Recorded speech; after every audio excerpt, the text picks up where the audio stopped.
เพนคนสู้ชีวิตบ้านตาจางบอกว่าน้ำหลีมาแล้วตาจาง น้ำหลีนองแล้วน้ำหลีขึ้นแล้วท่วมแล้ว ในตาจางเอาละน้ำหลีมาละสถาญาติโยมเนี่ยถ้าไม่เพนได้ยินไม่เพนได้ยินผมนี่ก็ดีเก็บรถไฟฟ้าได้ดีนะครับ เพราะว่าน้ำมาแต่ว่านี่ยังบอกมาเถอะนะวันนี้มาแล้วน้ำหลีขึ้นมาแล้วมาถึงตาจางนี่แล้วนะสถาญาติโยมว่าโอ้มันไว้ใจยังบ่ได้สักอย่างเนี่ยเตี้ยตมาว่าพอจะไปลาสาเนอะน้ำมันท่วมทางปุ้นมันบ่มาทางเฮาอีนะก็มันได้มาก็ยังว่านั่นเนอะสถาญาติโยมนี่ก่อนขอสถาญาติโยมมีอย่างที่เก็บได้เก็บก่อนเนอะเก็บไว้เก็บ คืนที่สูงมีอย่างที่โคนได้ก็โคนไว้ที่สูงเนาะสถาญาติโยมบางทีเขาก็ต้องช่วยตัวเก่าเขาก่อนนะบางทีเขาไปรอหน่วยงานเปิดก่อนอย่างว่านะกันเนาะหน่วยงานต่างๆเปิดก่ออิฐหลายๆอย่างเปิดก็ช่วยนั่นบางทีบัตันใจด่าหัวเปิด ด่าหัวเปิดด่าหัวเจ้าหน้าที่ด่าหน่วยงานต่างๆบาช่วยบาเหลือ ฉะนั้นก็ก่อนอื่นตนเป็นที่พึ่งแห่งตน ตนเป็นที่พึ่งแห่งตนตาหิอัตโนนาโถเฮาต้องช่วยเฮาก่อนละมีอย่างที่เฮาจะเก็บจะเมียดไว้ก็ขจายเก็บขจายเมียดไว้ก่อนมีอย่างพอที่จะประทังชีวิตปากับแม่นมก็ช่วยตัวเก่าไปก่อนตนเป็นที่พึ่งแห่งตนไปก่อนเดี๋ยวเผื่อเปิ่นมาเฮาก็ยังเก่งเฮาก็มีหนุนนำละมีอันนั้นมีของนั่นของนี้หนุนไว้ตำปีน้ำป่ามีหั่นละบัดเดียวมันสะดวกสบายสดายญาติโยมเอ๋ยข้าวสารอาหารแห้งปะเลอะปะเต๋อบัดเดียวสมัยตะก่อนนี่ยากลำบากในการส่งพวกดิบไปทั้งนั้นน่ะสมัยก่อนเนาะส่งดิบไปเช่นว่าปอกฟักกะบะแตงบะเขือบางเตื้อไปถึงก็ปอนเน่าแต่บัดเดียวนี่เปิ่นมีเทคโนโลยีมีเก็บอาหารไว้ เป็นอาหารแห้งอาหารอย่างก็เก็บตูนกับว่าก่อนแคบหมูกะ แคบหมูกันหนองปองกะปากก๊อบน้ำนมถ้าว่าพอมีพอไปซื้อได้ซื้อไว้ก่อนเลยญาติโยมก็ได้รับแล้วหรอบางคนก็ได้รับดิจิตอลแล้วหรอได้รับดิจิตอลละซื้อเลยซื้อตูนไว้ เนาะสถาญาติโยมแจ้งกับสถาญาติโยมไว้ว่าประเดี๋ยวนี้เขาก็ต้องช่วยตัวเก่าก่อน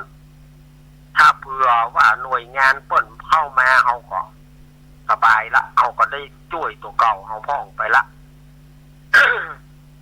จะไปรอเปิ่นอย่างเดียวมันก็บ่ไหวรอเปิ่นอย่างเดียวมันก็โอ้ยประเดี๋ยวนี้เหนือใต้บึดก็ขึ้นเหนือบึดก็ล่องใต้ บึดก็ขึ้นเหนือบึดก็ล่องใต้ปัญหาปีนี้นี่ยอมรับว่าโดนอย่างนักโดนอย่างนักปีนี้โดยเฉพาะอินดูท่านนายกท่านนายกก็หามาเป็นเอาสร้างความนักหัวคือเปิ้นนั่นละ นักหัวหยังปกทนน้ำ นัก หัวอย่างอื่นบอกว่านั้นนักหัวกับน้ำบึดก็ท่วมเหนือบึดก็ท่วมใต้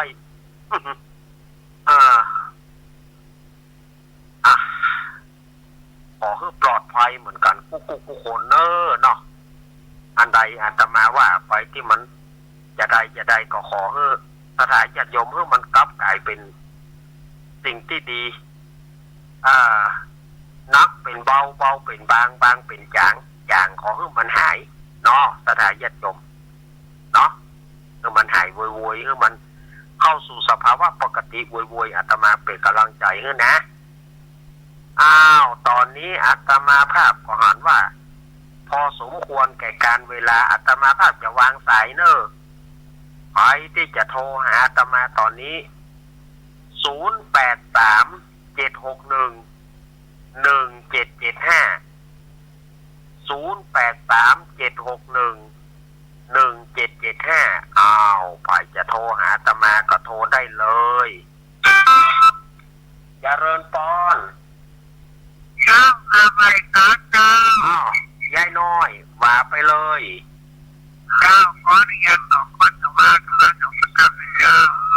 พอมียังอยู่ตอนยังหมดใจลูกอยากกันใดพอมีนะมีใครขอไปต่อพอมีนะใจพอมีพอต้องใครจะตายใจยังลงหลับมีรถว่าโลดว่ายังขอนัดเจ้าพอมีของท่านต้องมีเปล่าอันเราคนมาใครวันนี้ต้องมีตั้งหลายลูกชายคนนั้นเจ้าลูกของมีกาคนนั้นของเราของมีของเจ้าลูกวันนี้เขาเลิกอาหารกันกินอาจินกระทะวันนี้กันเป็นเจ้าอาหารยันหนึ่งอาหารของเขาได้ร้ายกันเจ้าได้เจ้าที่ชอบไม่ยังตาไหนเจ้าไว้ตาเจ้าขอบคุณยายน้อยกัดนัดนะเจริญปอนโอ้ป้อนานป้อนานประเสริฐนาน้อยชัดเจนเนาะเป็นกำลังใจอุ้ยหนานเนอ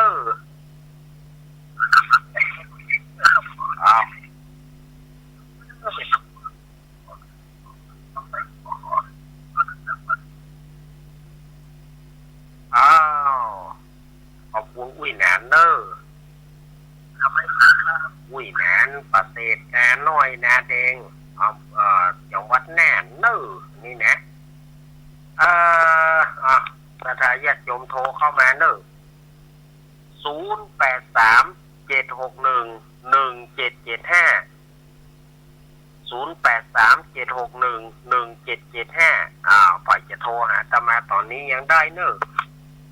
โทรมาจะแลกเปลี่ยนเฮียนหูกันกะจะเป็นกำลังใจให้ผู้ที่ประสบอุทกภัยกะเนาะผู้ที่ประสบอุทกภัยน้ำท่วมญาติโยมจะส่งกำลังใจไปให้เปิ้นก็น้อมเจริญปอนเนอะเฮาบ่ได้ไปหอมเปิ้นบ่ได้ไปหอมเปิ้นก็ส่งกำลังจิตกำลังใจส่งเสียงไปมีก็หาพอจะโทรเข้ามาโทรเข้ามาได้เลยเนอะ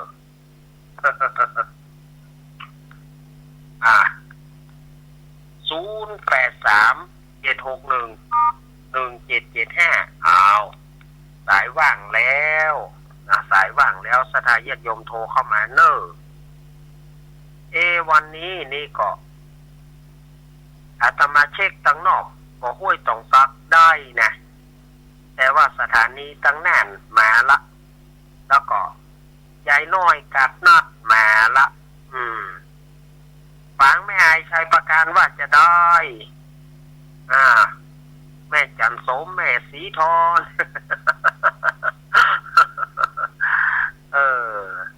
ตั้งฝังแม่ไอชัยประการแม่แต่งแม่ริมว่าจะได้ลองโทรมาเนอะ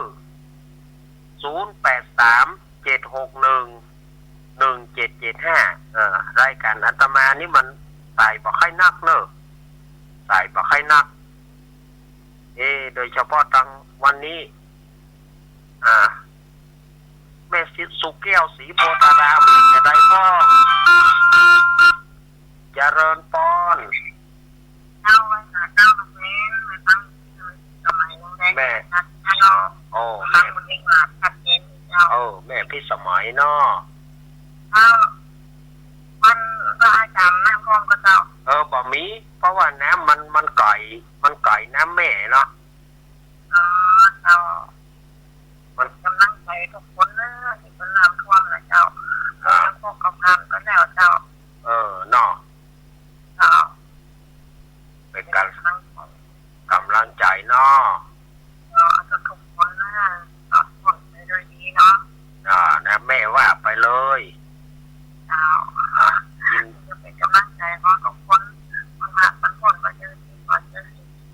ไปข้างหน้าเนาะเจ้าเนาะสาธุแม่พี่สมัยนางแลนะลำปาง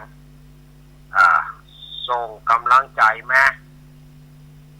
ไผ่หำหาแม่สีกูลน้ำท่วมกอทั้งปุ้นแม่อย่างก็แม่บัวขายแม่สมบูรณ์แม่น้อยตาโทกแม่น้อยอุตุดีไปจะได้ฟ้องหาทางลำปางโทรมาบอกมาเก่าลูกเนนฟ้องเนอเป็นจะได้หานะแม่พี่สมัยว่าแม่ผ่านป่นแล้วนะ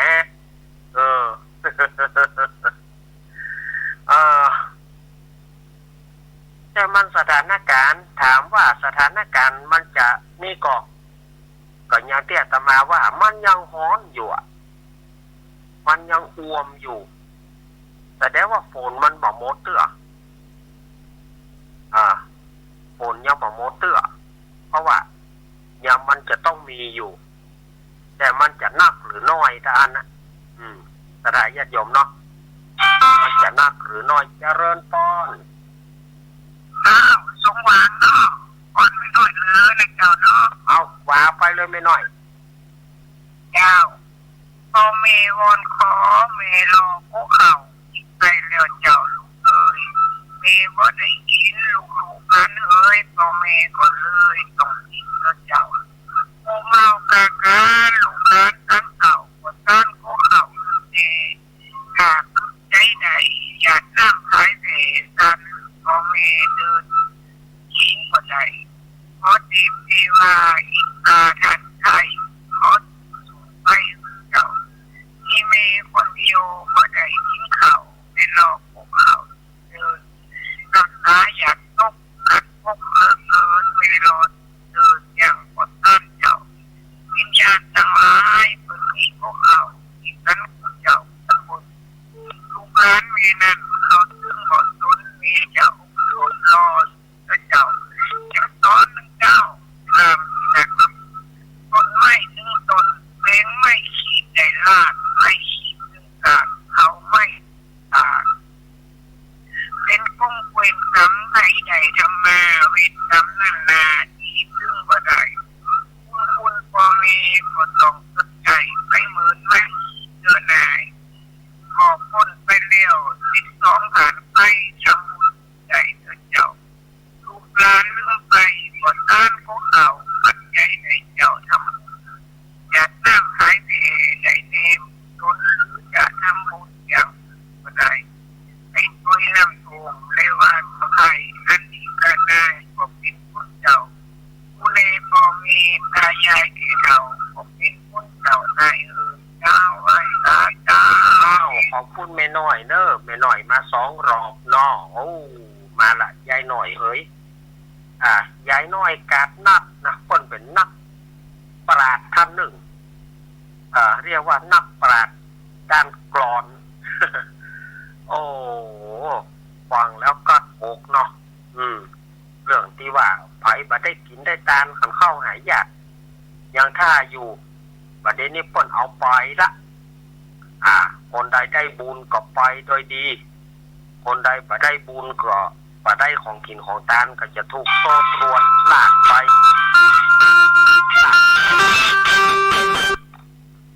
เจริญปอนเจ้ากับพระจ่านั่นเองมาแล้ว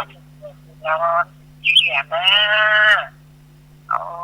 ไหวมากคอมเมนต์เจ้าแล้วนะเจ้านะเอายินดีเนอะแม่สุกเกี่ยวเฮาแหนะเจ้าฟังนะครับแสงกับน้ำมันลี่กับน้ำมานะมันในที่เข้าตะแกงนะเจ้าหน้ากะเจ้าบ้านแม่นี่ก็เข้าเตื้อเป็นกำลังใจเนอะคือมันผ่านไปเนาะผ่านไปมันก็เข้าแล้วมันผ่านไปด้วยดีแล้วเน้นเนอะไปด้วยดีเนาะเป็นกำลังใจหมู่ที่น้ำท่วมนะทุกบ้านทุกเรือนนะเจ้าครับขอบคุณครับแม่สุดแก้วสาธุเด้อแก้วเนี่ยเจ้าไม่เพลน้ำเข้าบ้านนะกะครับปอนอีกของที่โบอีกทำอะไรทายตลาดเอาไว้ใช้บนกันนะแม่จันสมมันจับเจ้าแตนเป็นกะวันนี้แตนเพิ่นเนอะนี่เอาไปได้กับต้องฟังตลอดฟังสุดพระองค์ขอบคุณน้ำลีน้องน้ำละน้ำลีขึ้นน้ำละโอ้ยน้ำดูจังไหนมันดูเป็นไหนดูน้ำลีขึ้นอย่างมันน้ำลีขึ้นน้ำละนะจังใหญ่ๆแต่ตั้งแต่ไม่สมแล้วขึ้นจังคอนให้ลูกออกยังเจ็บนะโอ้ยส่งไปคิดวันแล้วให้ลูกออกเจอกันยังเยี่ยงจะมาฉันขอคิดอยู่โอ้หนาบ้านนะปีนี้ช่วยเหลือตัวเองไปนะช่วยเหลือกันไปก่อนเนอะแล้วก็หน่วยงานก็จะเข้ามาช่วยกันอยู่วันนั้นกำลังจะไปการโทรหาเน้นรักเด็กครับเรียกกันเอาสลากก็ขอให้ได้บุญนักเนอะเจ้าสวัสดีเนาะยินดีแม่จันสมมานีจากโอมกัดแม่สาวแม่ไอเพิ่นจะมีสลากเพิ่นจะมีสลากเนอะเพิ่นจะกินสลากวันผู้อีกาวันนี้เปิ้นดาประกาศงานฮื้อตุเป็นนัดกรรมก็งานท่านพระครูณัฐพงษ์เนอะวันที่27เด้อสถานญาติโยมงานของพระครูปรัตน์ณัฐพงษ์ที่ตาวุฒสิริก็จะมีงานประเพณีส่งน้ำพระธาตุประจำปีขึ้นระหว่างวันที่27สถานญาติโยมก็ไปห่วมไปกินไปทานด้วยกันพอดนั้นก็คงจะสถานการณ์ก็คงจะเข้าสู่สภาวะปกติแล้วเนาะสถานการณ์ก็คงบ่เร็วร้ายละขอให้ผู้ที่ประสบภัยต่างๆก็ขอให้มันผ่านพ้นไปด้วยดีเนาะอย่าได้เลวร้ายมาแถมแต่ก็ต้องระวังฟ้าระวังฝนเพราะว่ามันยังบ่เสี่ยงเตื้อฟ้าฝนนี่มันจะต้องมีอยู่มันบ่เสี่ยงเตื้อฉะนั้นก็สถานญาติโยมก็จะไปประมาทราษาอย่างที่อาตมาว่านะจะไปประมาทราษาเนอะมันพอมันคอยอันไหนที่เก็บได้ก็เก็บน้ำท่วมไฟไหม้ก็ยังเหลือที่อยู่แต่ถ้าว่าการพนันหมด ถ้าการพนันนี่หมด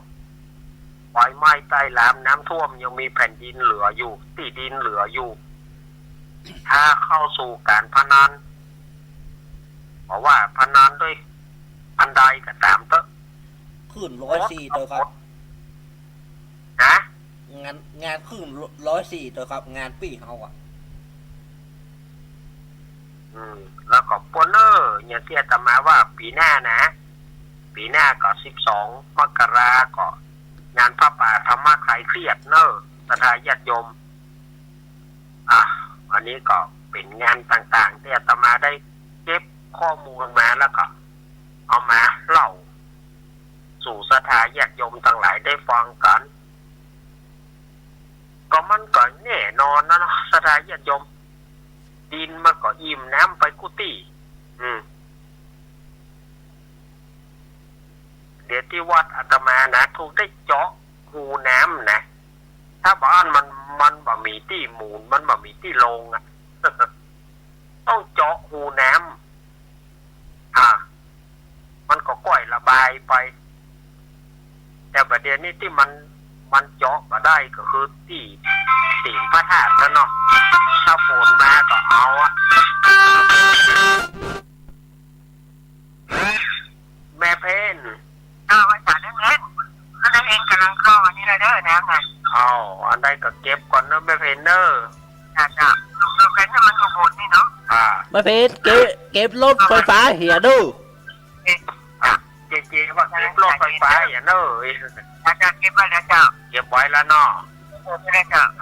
ยินดีเนอะเอาไว้จ้ะแม่เพนโอ้น้ำลีกำลังขึ้นเนอะสถาญาติโยม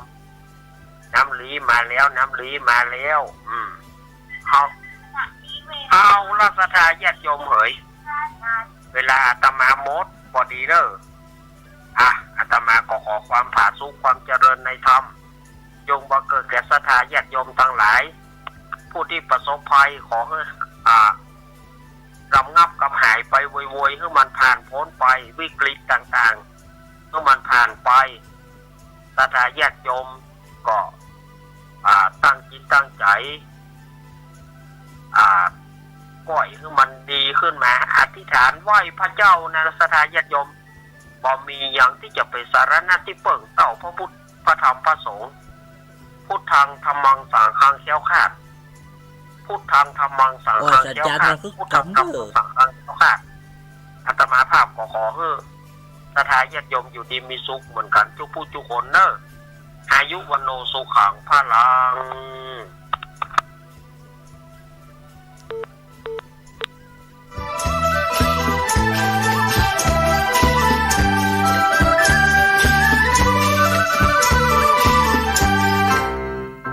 น้องๆหน้าหนาวนี้ไปแอวเหนือเฮาพักที่นี่บ่รีสอร์ทนี้ดีขนาดมีเครื่องทำน้ำอุ่นระบบแก๊สเอาไว้ให้พร้อมแต่ก็ต้องระวังเนอะเครื่องทำน้ำอุ่นระบบแก๊สมีคนตายมาหลายรายแล้วจะอั้นเลยกะอ้ายก็นึกภาพเอากะเปิดเครื่องทำน้ำอุ่นระบบแก๊สในห้องน้ำถ้าบ่มีพัดลมดูดอากาศการหมุนเวียนของออกซิเจนมันจะดีได้จะใดในเมื่อการเผาไหม้บ่สมบูรณ์ก่อเกิดการสะสมแก๊สคาร์บอนมอนอกไซด์สูดดมเข้าไปมันจะไปจับกับเม็ดเลือดแดงและทำให้เม็ดเลือดแดงจับกับออกซิเจนได้น้อยลงเมื่อออกซิเจนเข้าไปถึงปอดก็จะย่าให้คลื่นไส้เมาหัวหายใจยากจนถึงขั้นเป็นลมแล้วก็ตายได้โดยเฉพาะคนที่มีโรคประจำตัวเช่นโรคหัวใจโรคเลือดจางหอบหืดถุงลมโป่งพองโรคความดันโลหิตสูงซึ่งจะมีโอกาสสูงกว่าคนอื่นน่ากลัวขนาดเนาะมันก็บ่ถึงขนาดนั้นถ้าหากรู้วิธีคือถ้าอาบน้ำด้วยเครื่องทำน้ำอุ่นระบบแก๊สบอดี้อาบเกิน10 นาทีจะต้องเปิดพัดลมระบายอากาศหรือให้อากาศถ่ายเทได้ดีอันนี้ก็จะช่วยได้นักถ้าหมู่เฮาแค่หูข้อมูลเพิ่มเติมโทรสอบถามได้ที่กลุ่มสื่อสารความเสี่ยงและพัฒนาพฤติกรรมสุขภาพสำนักงานป้องกันควบคุมโรคที่1เชียงใหม่053-140-774-6หรือสายด่วน1422จนเครียดกินเหล้าจนเครียดกินเหล้าจนเครียดกินเหล้าจนเครียดกินเหล้าจนเครียดกินเหล้าจนเครียดกินเหล้าก็เลยยิ่งก็เลิกสิเหล้าอ่ะจนเลิกเหล้าเลิกจนเริ่มต้นเข้าพรรษานี้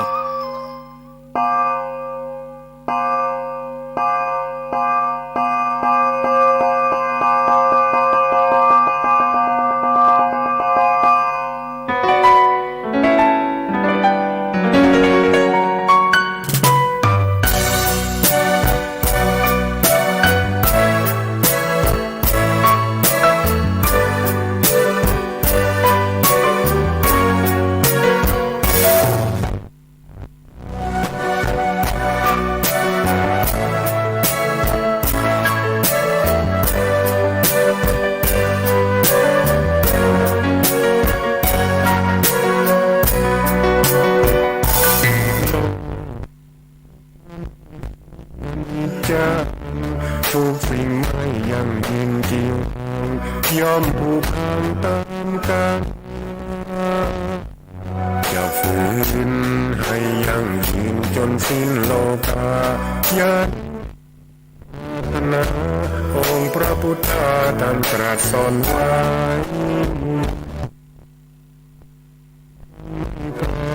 ต้องชรา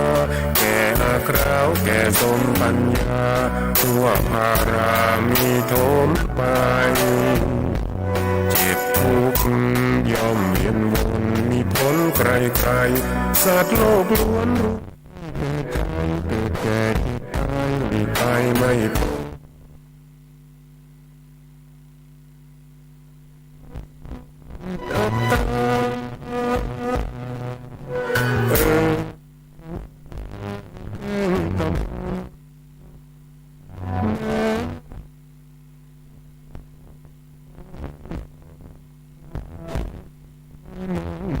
เกิดมาเป็นคน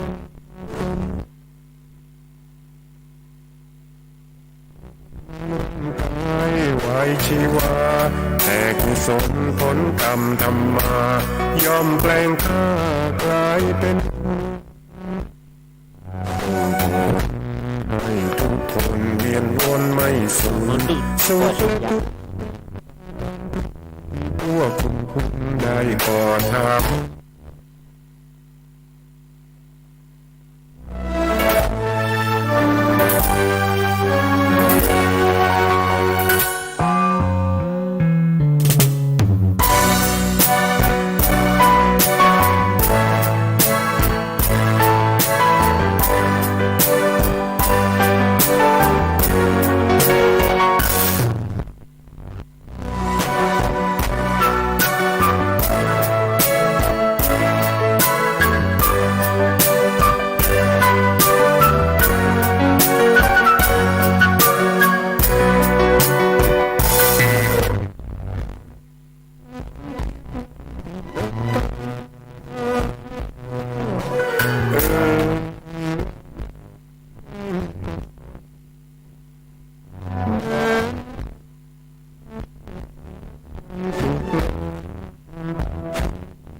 ชีวาแต่กุศลผลกรรมทำมาย่อมแปลงผลให้ทุกคนเวียนวนไม่สูญสุขและทุกข์ทำทุกที่พวกคุณได้ก่อทำ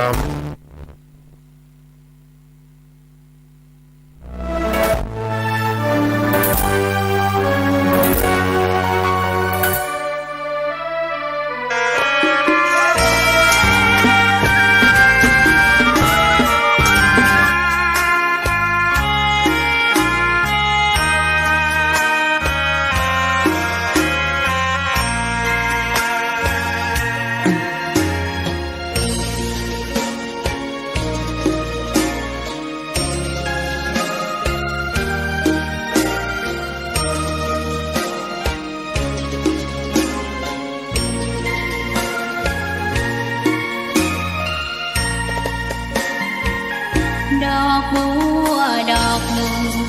พึงใจไว้เพื่อบูชาแด่องค์พระศาสดาสัมมาสัมพุทธเจ้ามีความงามเงียบไม่เปรียบเทียบเขาเทียบเราใครมอง